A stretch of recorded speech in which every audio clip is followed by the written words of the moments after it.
सही उम्र क्या है मैस्टरबेशन स्टार्ट करने की? बहुत लोग पूछते हैं। आज सीधा जवाब आपको मिलेगा डॉक्टर साहब से। देखिए, मास्टरबेशन की कोई फिक्स्ड एज नहीं है। मास्टरबेशन प्यूबर्टी के बाद होना नॉर्मल है। ये कोई डिजीज नहीं है। ये डेवलपमेंट के साथ शुरू होता है। इसे एक्सेप्ट करना चाहिए। क्या मैस्टरबेशन करने से आंखों की रोशनी कम हो जाती है? क्या मैस्टरबेशन करने से हाइट रुक जाती है? क्या मैस्टरबेशन करने से स्पर्म खत्म हो जाते हैं? हम लोगों ने साइंटिफिक रिसर्च से ये सारी चीजें प्रूव की हैं। मास्टरबेशन करने से आंख की रोशनी पर कोई भी निगेटिव इम्पैक्ट नहीं पड़ता। मास्टरबेशन से आपका कोई भी आईसाइट वीक नहीं होती, आपको ब्लाइंडनेस नहीं होता। इस बात को बेहद ज्यादा समझने की जरूरत है। आजकल का युवा सर वो किस अवस्था में अपने आप को ये पहचानेगा कि वो मैस्टरबेशन से एडिक्टेड हो गया है या वो एक नॉर्मल प्रक्रिया से गुजर रहा है? नमस्कार दोस्तों, आज आप सबका स्वागत है हमारे इस पॉडकास्ट के स्पेशल एपिसोड में। आज हम बात करेंगे एक ऐसे मुद्दे पे जिस पे लोग बात करने से झिझकते हैं, मैस्टरबेशन सीरीज। इन प्रश्नों के जवाब देने के लिए हमारे साथ है मशहूर sexologist doctor M S. Siddiqui sir. स्वागत है सर आपका। डॉक्टर साहब, मेरा जो पहला प्रश्न है वो ऐसा प्रश्न है जो आजकल सबके दिमाग में होता है। सही उम्र क्या है मैस्टरबेशन स्टार्ट करने की? बहुत लोग पूछते हैं। आज सीधा जवाब आपको मिलेगा डॉक्टर साहब से। देखिए, मास्टरबेशन की कोई फिक्स्ड एज नहीं है। बॉयज में 11 टू 14 ईयर्स में उनके हार्मोन्स बढ़ने लगते हैं, यानी उनके अंदर प्यूबर्टी आने लगती है। गर्ल्स में 10 से 11 साल के एज ग्रुप में ऐसा होता है कि उनके अंदर हार्मोन सर्ज होता है और उनकी प्यूबर्टीज आती हैं। ऐसी कंडीशंस में प्यूबर्टी के आने पर आपको मास्टरबेटरी फीलिंग्स आ सकती है। और मास्टरबेशन के लिए एज का कोई साइंटिफिक डाटा नहीं है। आप जब प्यूबर्टी क्रॉस करते हैं और आप में हार्मोन सर्ज बढ़ता है तो आप में ये हैबिट्स आने की संभावना रहती है। मास्टरबेशन प्यूबर्टी के बाद होना नॉर्मल है। ये कोई डिजीज नहीं है। ये डेवलपमेंट के साथ शुरू होता है। इसे एक्सेप्ट करना चाहिए। डॉक्टर साहब, मेरा जो अगला सवाल है, जो लोग मैस्टरबेशन करते हैं क्या वो नॉर्मल लोग होते हैं? ऐसा तो नहीं उनको कोई साइकोलॉजिकल बीमारी होती है? देखिए, ये आपने सही क्वेश्चन पूछा। हमारे पास बहुत सारे ऐसे लोग आते हैं जो इसके बारे में क्वेश्चन पूछते हैं कि मास्टरबेशन करना नॉर्मल है या एबनॉर्मल। मैं आपको बताना चाहूँगा कि masturbation is a normal phenomena. ये प्यूबर्टी के बाद शुरू होता है और ये पूरी तरह से नॉर्मल है। लेकिन हमारा सोसाइटी फोबिया, लोगों का कल्चरल इश्यूज, रिलीजियस्टिक इश्यूज, बहुत सारी ऐसी चीज़ें होती हैं जब हमारे यंगस्टर्स इसको गिल्ड के रूप में लेने लगते हैं। और जब वो गिल्ट महसूस करते हैं तो ये प्रॉब्लम बन जाती है। तो मास्टरबेशन तो नॉर्मल है, लेकिन हमारा एनवायरनमेंट इस बात पर डिपेंड करता है कि हम किस तरह से इसको एक्सेप्ट कर रहे हैं। कभी कभी हमारे नौजवान इसको एक्सेप्ट करते हैं, बट वो बहुत ज़्यादा गिल्ट लेते हैं, अपने दिमाग में बहुत स्ट्रेस लेते हैं, जिसकी वजह से बहुत ही ज़्यादा उनको निगेटिव इम्पैक्ट पड़ते हैं। तो as a scientific, masturbation is so normal, so natural. Doctor साहब, मेरा जो अगला प्रश्न है वो ऑडियंस की तरफ से है और वो ये पूछते हैं कि वो शादीशुदा है, उसके बावजूद भी वो मैस्टरबेट करते हैं। तो क्या ये प्रक्रिया एक नॉर्मल प्रक्रिया है या वो किसी बीमारी से गुजर रहे हैं? देखिए, आपने बहुत ही अच्छा क्वेश्चन पूछा है। हमें ये समझना है कि masturbation is a normal phenomena. After marriage आपकी डिजायर, आपका प्लेजर, आप मास्टरबेट कर सकते हैं। लेकिन कब ये प्रॉब्लमेटिक होता है, इसके लिए आपको समझना होता है। अगर आप मैरिड हैं तो आप अपने पार्टनर के साथ कंसेंट में हैं, आप पूरी तरह से, आपको किसी तरह का गिल्ट नहीं होता, साथ साथ में आपका रिलेशनशिप इम्पैक्ट नहीं करता। रिलेशनशिप पे अगर निगेटिव इम्पैक्ट आ रहा है तो भी आपके लिए इशू बनता है। अगर आप अपने पार्टनर के साथ हिडन रिलेशन में रहते हैं, आप मास्टरबेट करते हैं और आपको शाइनेस होती है या आप गिल्ट महसूस करते हैं, तब भी ये आपके लिए इशू होता है। अगर आप अपने सेल्फ प्लेजर के लिए मास्टरबेट करते हैं तो ये पूरी तरह से नेचुरल है। बट आपको अपने पार्टनर के साथ शेयर करने की जरूरत होती है। आप अपने पार्टनर के साथ इंटरेक्ट करते हैं, इस विषय पर खुलकर बात करने की आवश्यकता होती है। हो सकता है कि कभी कभी आपको एक सेल्फ प्लेजर, एक एलोननेस प्लेजर की रिक्वायरमेंट पड़ती है, जहां पर ये सारी चीजें नेचुरल होती हैं। बट जरूरत है कि आपकी रिलेशनशिप मैटर पर निगेटिव इम्पैक्ट ना हो, आपका पार्टनर इसको निगेटिवली ना लेता हो। साथ साथ में आप अपने पार्टनर के साथ में इस बात को समझें कि आपके लिए रिक्वायरमेंट है और आप अपनी रिक्वायरमेंट अपने पार्टनर को समझा पाएं, ये बेहद जरूरी है। तो शादी के बाद भी मास्टरबेशन नॉर्मल देखा गया है। बहुत सारे यंगस्टर्स आफ्टर मैरिज मास्टरबेट को एंजॉय करते हैं, बट ये आपके अपने कंसेंट अपने पार्टनर के साथ रिलेशन पर डिपेंड करता है कि आप अपने पार्टनर के साथ इसको किस नजरिए से देखते हैं, ये जरूर। हमारी जनरेशन के बीच मैस्टरबेशन से जुड़े कुछ मिथ्स हैं। आइए उन प्रश्नों के जवाब डॉक्टर साहब से जानते हैं। क्या मैस्टरबेशन करने से आंखों की रोशनी कम हो जाती है? क्या मैस्टरबेशन करने से हाइट रुक जाती है? क्या मैस्टरबेशन करने से स्पर्म खत्म हो जाते हैं? दोस्तों, मैं आपको बताना चाहूँगा कि जो हमारे मास्टरबेशन के मिथ हैं, उस पे साइंटिफिक रिसर्च हो चुकी है। हम लोगों ने साइंटिफिक रिसर्च से ये सारी चीज़ें प्रूव की हैं। हमारे ये जो आपके मिथ बूस्टर पॉइंट्स मैं बता रहा हूँ, उस पर ज़रूर ध्यान दीजिए। जैसे कि आपने बताया कि मास्टरबेशन करने से आँख की रोशनी चली जाती है। मैं आपको बताना चाहूँगा कि मास्टरबेशन करने से आँख की रोशनी पर कोई भी नेगेटिव इम्पैक्ट नहीं पड़ता। हमारे देश में यंगस्टर्स बहुत ज़्यादा 60 टू 70% मास्टरबेट करते हैं। ऐसी कंडीशन में तो 70 से 60 टू 70% यंगस्टर्स ब्लाइंड हो जाते हैं। उन पर नेगेटिव इम्पैक्ट आई साइट का एकदम नहीं है। मास्टरबेशन से आपका कोई भी आई साइट वीक नहीं होती, आपको ब्लाइंडनेस नहीं होता।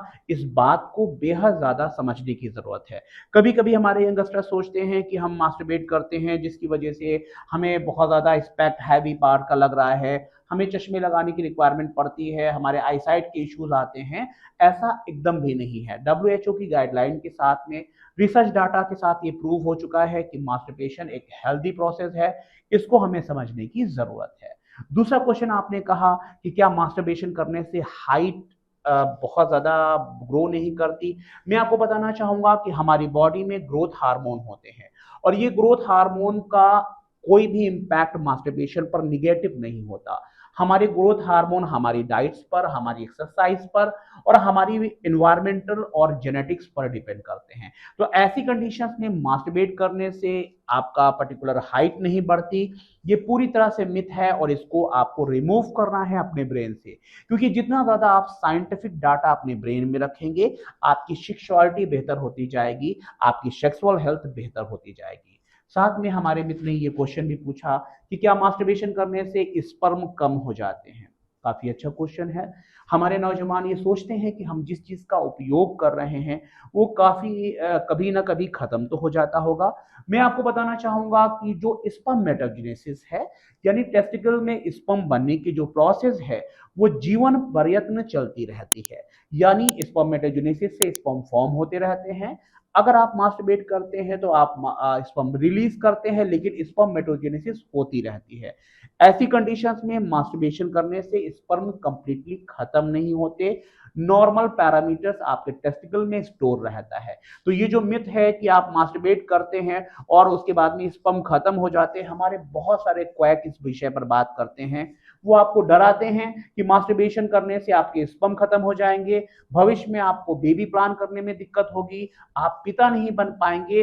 फिर शुरू होता है एक चैप्टर गिल्ट का, जहां पर आपको टेंशन शुरू होती है और आप गिल्ट में आ जाते हैं। तो ऐसी कंडीशंस में ये भी मिथ है कि पेनिस साइज डिस्टर्ब हो जाता है या पेनिस साइज श्रिंक कर जाता है। मैं आपको बताना चाहूंगा कि एक प्यूबर्टी आने के बाद में आपकी 20 ईयर्स में आपका पेनिस साइज एक नॉर्मल शेप में आ जाता है। उसके बाद में मास्टरबेशन करने के बाद आपको इसका कोई निगेटिव इम्पैक्ट नहीं होता, लेकिन फ्रीक्वेंसी डिपेंड करती है कि आप कितना मास्टरबेट करते हैं। अगर कभी कभी ऐसा देखने को मिला है कि ऑब्सेसिव कंपल्सिव डिसऑर्डर होता है, जहां पर एक यंगस्टर्स दिन भर में 8 से 10 बार मास्टरबेट कर रहा है, ऐसी कंडीशंस में आपकी कार्पल कैवर्नोसा डैमेज हो सकते हैं। वहां पर आपको इश्यू आ सकता है और आपके पेनिस में ब्लड सप्लाई कम हो सकती है। तो नॉर्मल मास्टरबेशन में आपको साइज का भी हार्म नहीं होता। आपके लिए इंपॉर्टेंट है कि आप अपने साइंटिफिक डाटा पे अपडेट्स रहें, और साइंटिफिक डाटा आपको बनाता है सेक्सुअली हेल्दी, मेंटली हेल्दी। आजकल का युवा, उसके मन में सर एक प्रश्न है कि वो मैस्टरबेशन कितनी बार करता है? देखिए, मास्टरबेशन की साइंटिफिक वे में कोई भी फ्रीक्वेंसी फिक्स नहीं है। बहुत सारे लोग पर डे एक बार मास्टरबेट करते हैं। एक बार से लेकर हफ्ते में एक बार तक ऐसा देखने को मिला है। अब हमें ये बात समझने की ज़रूरत है कि मास्टरबेशन हमारा ऑब्सेशन तो नहीं बन रहा, यानी क्या हम मास्टरबेशन के एडिक्ट तो नहीं हो रहे हैं। मास्टरबेशन की फ्रीक्वेंसी इस बात पर भी डिपेंड करती है कि आपको मास्टरबेशन एडिक्शन तो नहीं हो रहा, ऑब्सेशन कंपल्सिव डिसऑर्डर जैसी ट्रेट्स तो आपके अंदर नहीं आ रहे। इसके बारे में हमें समझने की ज़रूरत है। आपको खुद से 3 सवाल पूछने हैं। पहला सवाल, क्या आपका मास्टरबेशन आपकी पर्सनल लाइफ को इम्पैक्ट कर रहा है? यानी आपकी लाइफ उससे पूरी तरह से इम्पैक्ट हो रही है, आप बहुत ज़्यादा स्ट्रेस्ड हो रहे हैं या आप उस पर डिपेंड हो रहे हैं। आप अपने डेली शेड्यूल को छोड़ करके आपकी डेली रूटीन डिस्टर्ब हो रहा है, आप खुद से ये सवाल पूछें। दूसरा, क्या आपका मास्टरबेशन करना आपके अंदर गिल्ट पैदा कर रहा है, आपके अंदर एंजाइटी पैदा कर रहा है? ये चीज़ें आपके लिए इम्पॉर्टेंट हैं। तीसरा, क्या आप कंट्रोल खो दे रहे हैं, यानी आप मास्टरबेशन नहीं करना चाह रहे हैं पर बार बार एडिक्शन में आप मास्टरबेट कर रहे हैं। तो ये 3 सवाल आपके लिए इम्पॉर्टेंट हैं। अगर 3 सवालों में आप पाते हैं कि इसमें आप लिप्त हैं तो आपको ध्यान देने की ज़रूरत है। कभी कभी ऐसा देखने को मिला है कि कहीं ना कहीं मास्टरबेशन आपके अंदर एक ऑब्सेशन पैदा कर देता है।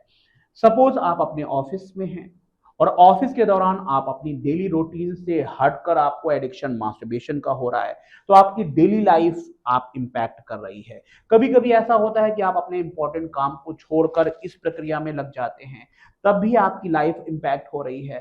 साथ साथ में कभी कभी ये देखने को मिला है कि आप एक्सेसिव मास्टरबेट करके आप गिल्ट और एंजाइटी में आ जाते हैं, तो ये आपके लिए प्रॉब्लमैटिक है। तो मास्टरबेशन की फ्रीक्वेंसी तब तक के लिए ठीक है जब तक आप रिलैक्स हैं, आपकी डेली रूटीन डिस्टर्ब नहीं हो रही, उस पर आपका निगेटिव इम्पैक्ट नहीं आ रहा और आप हेल्दी अपने आप को महसूस कर रहे हैं, तब तक मास्टरबेशन ठीक है। मेरा जो अगला प्रश्न है वो सर ये है कि मास्टरबेशन करना चाहिए या सेल्फ कंट्रोल पे फोकस करना चाहिए, दोनों में से उचित क्या है? सर, आपने बहुत ही अच्छा क्वेश्चन पूछा है। Masturbation and self control. Self control को हमारे बहुत सारे जिंजीज ने, बहुत सारे यंगस्टर्स ने नो फैप के नाम से बहुत फेमस किया कि यानी हम सेल्फ कंट्रोल करें, मास्टरबेट ना करें। क्या सेल्फ कंट्रोल करने से, नो फैप सिचुएशन अपने अंदर क्रिएट करने से हमारे हार्मोन इम्पैक्ट होते हैं, हार्मोन बढ़ते हैं? मैं बताना चाहूँगा, रिसर्च ये प्रूव करता है कि अगर आप मास्टरबेट नहीं करते तो ऐसी कंडीशंस में आपका ये डिसिप्लिन पैटर्न आपके ब्रेन को रिलैक्स करता है, आपको एक अच्छी संतुष्टि दे सकता है।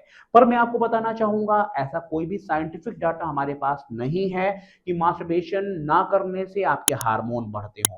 मैं आपको बताना चाहूँगा कि मास्टरबेशन ना करना आपके हार्मोन को नहीं बढ़ाता। इसलिए आपके लिए क्या आवश्यक है, आप किस फेज में अपने आप को हेल्दी पाते हैं, किस फेज में रिलैक्स पाते हैं। अगर आपको लगता है कि आपको मास्टरबेशन आप करते हैं, आप अपने आप को रिलैक्स महसूस कर रहे हैं, आप अपने आप को हेल्दी महसूस कर रहे हैं, आप अपने आप को स्ट्रेस फ्री महसूस कर रहे हैं, तो आप ये साइड चुन सकते हैं। अगर आपको लगता है कि आपको सेल्फ स्टीम यानी सेल्फ कंट्रोल करने से आप एक पॉजिटिविटी आ रही है या पहले गिल्ट फील करते थे, आप सेल्फ कंट्रोल से आपको फायदा हो रहा है, तो आप सेल्फ कंट्रोल चूज कर सकते हैं। लेकिन सेल्फ कंट्रोल से ये क्लियर बात है कि आपका हार्मोन इंपैक्ट नहीं करता, यानी हार्मोन नहीं बढ़ता। सीमेन प्रोसेस मैंने आपको बताया कि मास्टरबेशन से जो भी हमारा सीमेन लॉस है वो रिकवर फॉर्म में स्पर्मेटोजेनेसिस में बनता रहता है। तो ऐसी कंडीशन में एक साइकिल है, स्पर्मेटोजेनेसिस यानी स्पर्म का बनना, मास्टरबेटरी हैबिट्स यानी स्पर्म का निकलना। तो ये एक नेचुरल प्रोसेस है, इसके लिए आपको घबराने की जरूरत नहीं है। मेरा जो अगला प्रश्न है डॉक्टर साहब, वो आजकल के युवाओं को ध्यान में रखते हुए है कि मैस्टरबेशन और पॉर्न अगर दोनों में कंपेयर किया जाए तो दोनों में से क्या गलत है? जैसा कि आपने हमने पहले सीरीज में बात की कि masturbation is very normal, it's very natural. बात करते हैं पोर्नोग्राफी की। पोर्नोग्राफी हमारी लाइफ को किस तरह से निगेटिव इम्पैक्ट करती है, इसका साइंटिफिक रिसर्च प्रूफ हम आपको बताना चाहेंगे कि पोर्नोग्राफी, जब जब आप बहुत ज़्यादा पोर्नोग्राफी एडिक्ट हो जाते हैं, ऐसी कंडीशंस में आपका डोपामीन थ्रेशोल्ड बढ़ जाता है, यानी आपके सेक्सुअल सेंसेस जो होते हैं वो लेट हो जाते हैं और पूरी तरह से सेक्सुअल साइकिल आपकी लेट होने लगती है। साथ साथ में ये भी देखा गया है कि पोर्नोग्राफी एडिक्ट डिसेंसिटाइजेशन हो जाता है, आपको अपने पार्टनर के साथ एक्साइटमेंट नहीं होता, साथ साथ में आपका ब्रेन रीवायर होता है, आप नए नए टेक्निक्स को फॉलो करते हैं, आपके इम्पैक्ट, आपकी डिजायर, इन लिबिडो, इन सभी पर निगेटिव इम्पैक्ट होता है। तो पोर्नोग्राफी कहीं ना कहीं आपके लिए प्रॉब्लमेटिक हो जाती है। प्रॉब्लमेटिक ऐसे हो जाती है कि आपको अपनी रियल लाइफ से हटकर कुछ अननेचुरल वे में आप जाने लगते हैं। तो आपका नेचुरल वे से अननेचुरल वे में जाना आपकी सेक्सुअल लाइफ के लिए निगेटिव इम्पैक्ट करता है। तो हमने आपको बताया कि मास्टरबेशन एक नॉर्मल फिनोमिना है, बट पोर्नोग्राफी कहीं ना कहीं आपकी सेक्सुअल लाइफ को निगेटिव इम्पैक्ट करता है। तो हमारे पास बहुत सारे टीनेजर्स आते हैं, अर्ली एज ग्रुप में इरेक्टाइल डिस्फंक्शन देखने को मिलता है, साथ साथ में उनका रिलेशनशिप इश्यूज होते हैं। तो कहीं ना कहीं ये आपकी मेंटल हेल्थ के लिए भी नुकसानदेह है और आपकी सेक्सुअल हेल्थ को ये नेगेटिव इम्पैक्ट करता है, क्योंकि नेचुरल लाइफ से अननेचुरल की तरफ आप जाने लगते हैं। तो आज ही पोर्नोग्राफी को क्विट करना ना भूलें। आजकल का युवा, सर वो किस अवस्था में अपने आप को ये पहचानेगा कि वो मैस्टरबेशन से एडिक्टेड हो गया है या वो एक नॉर्मल प्रक्रिया से गुजर रहा है? जी, आपने बहुत ही सही सवाल पूछा। मैं आपको बताना चाहूँगा, excessive is anything is harmful. अगर आपको बहुत ज़्यादा एक्सेसिव मास्टरबेटरी हैबिट हो रही है, तो कहीं न कहीं ये आपका एडिक्शन हो सकता है। दोस्तों, आज हम बात करेंगे, कुछ साइन्स होते हैं जो आपके एडिक्शन को इंड्यूस करते हैं, आपके एडिक्शन को इंडिकेट करते हैं कि आप क्या मास्टरबेशन एडिक्ट हैं। ऐसी कंडीशंस में साइन 1, आपको अपने काम से पूरी तरह से इम्पैक्ट, आपका काम में मन ना लगना, अपने काम से उठ करके आप अपने प्रोफेशनल से उठ करके के पूरी तरह से मास्टरबेट को बहुत ज़्यादा प्रमोट कर रहे हैं या उसकी डिज़ायरेबिलिटी रखते हैं। साथ साथ में आप पूरी तरह से मास्टरबेशन के बाद बहुत ज़्यादा स्ट्रेस्ड हो जाते हैं, गिल्ट होता है आपके अंदर, आप छोड़ना चाहते हैं पर ये मास्टरबेटरी हैबिट रिपीट हो रही है, बार-बार हो रही है। साथ-साथ में कभी-कभी ऐसा देखने को मिला है कि डे बाय डे आपको मास्टरबेटरी फीलिंग्स में बहुत ज़्यादा आप इम्पैक्ट नहीं कर पा रहे हैं। आप बहुत ज़्यादा पूरी तरह से अपने आप को नॉर्मल महसूस नहीं करते, पर आपका ये मन बार-बार इसी पर लगा रहता है, यानी ओसीडी जैसे फीचर्स रहते हैं। आप अपने आप को अकेलापन महसूस करते हैं, साथ-साथ में आपको पूरी तरह से आप सोशल से कट से गए हैं, यानी सोशलाइजेशन से कट गए हैं, आप बहुत ज़्यादा इस तरह से इस पर फोकस करने लगे हैं। तो बहुत सारे ऐसे साइन हैं जहाँ पर ये चीज़ें आपको लगती हैं। सबसे इम्पोर्टेंट साइन ये है कि आपकी पर्सनल लाइफ पे कुछ नेगेटिव इम्पैक्ट आ रहा है। अगर आप मैरिड हैं, आपके रिलेशनशिप इश्यूज आ रहे हैं, आप अपनी पर्सनल सेक्सुअल लाइफ को एंजॉय नहीं करते, आप मास्टरबेशन को एंजॉय कर रहे हैं, तो आप मास्टरबेशन एडिक्ट हैं। कभी-कभी ऐसा देखने को मिला है कि आप अपने पर्सनल काम को, आप अपने ज़रूरी काम को छोड़ करके आप मास्टरबेटरी हैबिट्स में आ रहे हैं। तो ऐसी कंडीशंस में ये एडिक्शंस आपको कहीं न कहीं नेगेटिव इम्पैक्ट करता है। साथ-साथ में आपकी बॉडी में फटीग बना रहना, आपको थकान बना रहना, मायल्जिया होना, बॉडी में पेन होना, ये सारे सिम्पटम्स कहीं न कहीं आपके एडिक्शन की तरफ इशारा कर रहे हैं। तो मैंने आपको बताया कि नेचुरल वे में मास्टरबेटरी फ्रीक्वेंसी को आप ज़रूर कंट्रोल रखें। अगर एक्सेसिव हो रहा है तो आपको मेडिकल सुपरविज़न में डॉक्टर की सहायता की ज़रूरत हो सकती है। खुलकर बोलें, अपनी चुप्पी छोड़ें, क्योंकि बहुत सारी ऐसी इश्यूज़ होते हैं कि अगर आप अपने डॉक्टर से कंसल्ट करते हैं तो आप इस समस्या से छुटकारा पा सकते हैं। ये एडिक्शन भी पूरी तरह से क्योर हो सकता है। अभी तक इस मास्टरबेशन सीरीज में डॉक्टर साहब से पूछे गए सभी प्रश्नों का उन्होंने बखूबी जवाब दिया है। मेरा जो अगला सवाल है, डॉक्टर साहब, अगर किसी को मास्टरबेशन की एडिक्शन लग गई है तो वो कैसे उस लत से छुटकारा पाएगा? हाँ, आपने सही क्वेश्चन पूछा। मास्टरबेशन एडिक्शन, हमारे पास बहुत सारे टीनेजर्स आते हैं, बहुत सारे यंग गाइज़ आते हैं और ये पूछते हैं कि सर मैं एडिक्ट हूँ। ऐसी कंडीशन में हम इसको कैसे क्विट करें? मास्टरबेशन एडिक्शन की वजह से उनके अंदर जो गिल्ट रहता है, वो अपनी फ्रीक्वेंसी को कम करना चाहते हैं। आइए हम बात करते हैं कि मास्टरबेशन एडिक्शन को हम कैसे दूर कर सकते हैं। सबसे इम्पोर्टेंट है आपकी प्राइवेसी, आपका लोनलीनेस। सबसे पहले आप अपने अकेलेपन को छोड़िए, यानी अगर आप पर्टिकुलर रूम लॉक करके सोते हैं और साथ-साथ में आपका गैजेट है जो आप गैजेट यूज़ करते हैं, सपोज़ आप मोबाइल का पेयर पोर्नोग्राफी देखते हैं तब मास्टरबेट करते हैं। कभी कभी आप डिपेंड होते हैं मास्टरबेटरी हैबिट्स पर और साथ में पोर्नोग्राफी पर। ऐसी कंडीशंस में आपको मास्टरबेशन क्विट करने के लिए आपको अपने गैजेट को रात में दूर रखना है, दूसरे कमरे में रखना है। इस चीज़ को आप फॉलो कर सकते हैं। अपने इन्वायरमेंट को चेंज कीजिए। जब आप अपने इन्वायरमेंट को चेंज करेंगे तो काफ़ी इसका पॉजिटिव इम्पैक्ट आता है। सपोज अगर आपके अंदर मास्टरबेट की डिजायर आ रही है तो कहीं ना कहीं अपने आप को चेंज करें। आप 10 मिनट्स के लिए वॉक करना स्टार्ट कर दें। आप वाटर इनटेक करें। आप पुशअप कर सकते हैं। अपने मेंटल ओरिएंटेशन यानी हम mental changes, mental desire and feelings को चेंज करना। उस वक्त जब आपको मास्टरबेटरी फीलिंग्स आती है, ऐसी कंडीशंस में आप अपने आप को किसी दूसरे कामों में लगाएं। ये बहुत इंपॉर्टेंट है। आप अपने कलीग से बात कर सकते हैं। साथ साथ में आप कोई मेलोडियस सॉन्ग सुन सकते हैं या आप मेडिटेशन का भी सहारा ले सकते हैं। बहुत सारी ऐसी चीजें हैं जो आप करके इस चीज से छुटकारा पा सकते हैं। साथ साथ में आपको अपने मन को ये फॉलो करना है।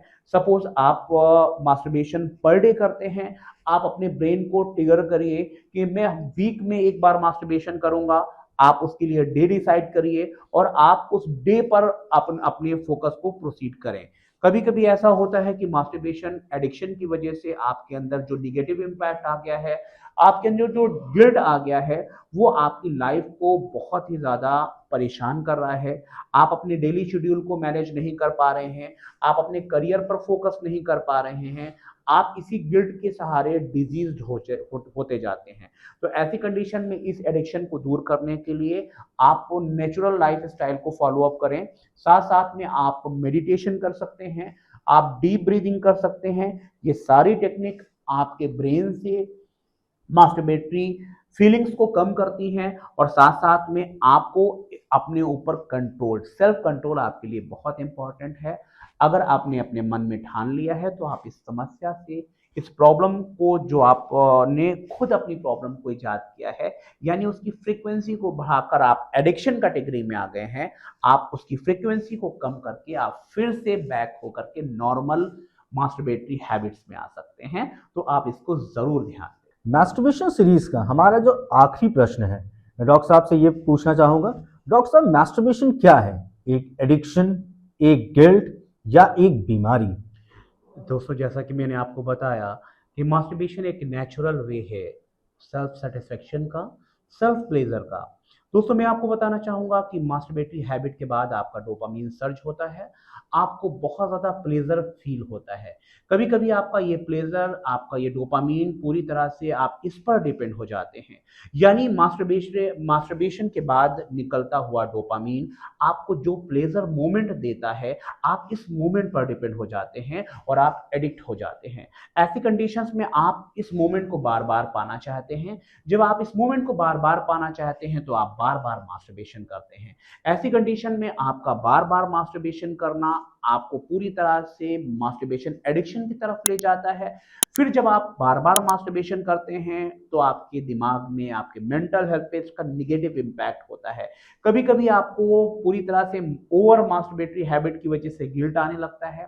आपको एंजाइटी, डिप्रेशन होने लगता है। आप बहुत ज्यादा स्ट्रेस्ड हो जाते हैं। लेकिन एक विशेष साइकिल बन जाती है।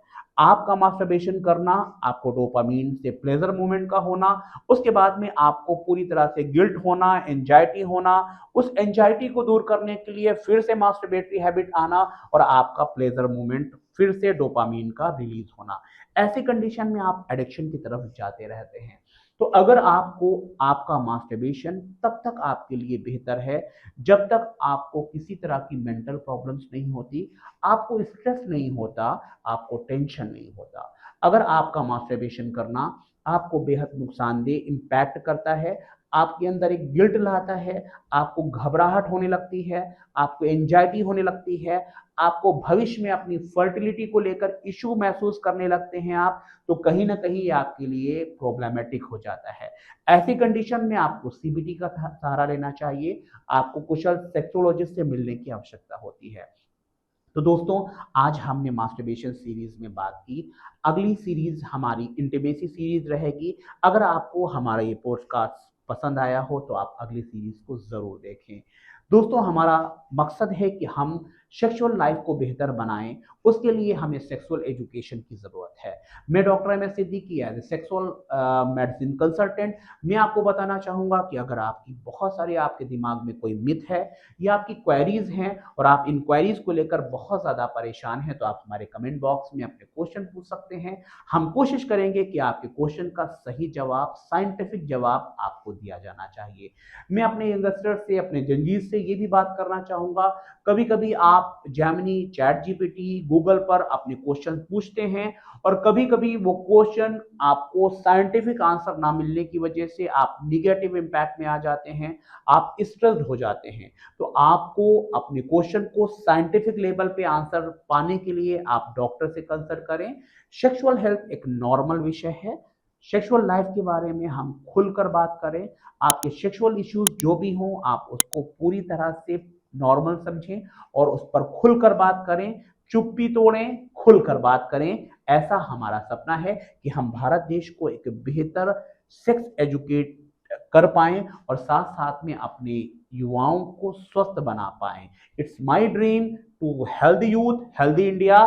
Thank you. तो हमारे मैस्टरबेशन सीरीज का आखिरी प्रश्न आपने सुना। डॉक्टर साहब ने हमारे सभी प्रश्नों का बखूबी जवाब दिया। आशा करता हूं कि आपको अपने सभी प्रश्नों का उत्तर मिल गया होगा। अब हमारी जो अगली सीरीज होगी, इंटीमेसी सीरीज, उस सीरीज से संबंधित प्रश्न आप अपने कमेंट बॉक्स में हमें हमसे पूछ सकते हैं और आगे हम उस पर विस्तार पूर्वक डॉक्टर साहब से इस पर चर्चा करेंगे। धन्यवाद।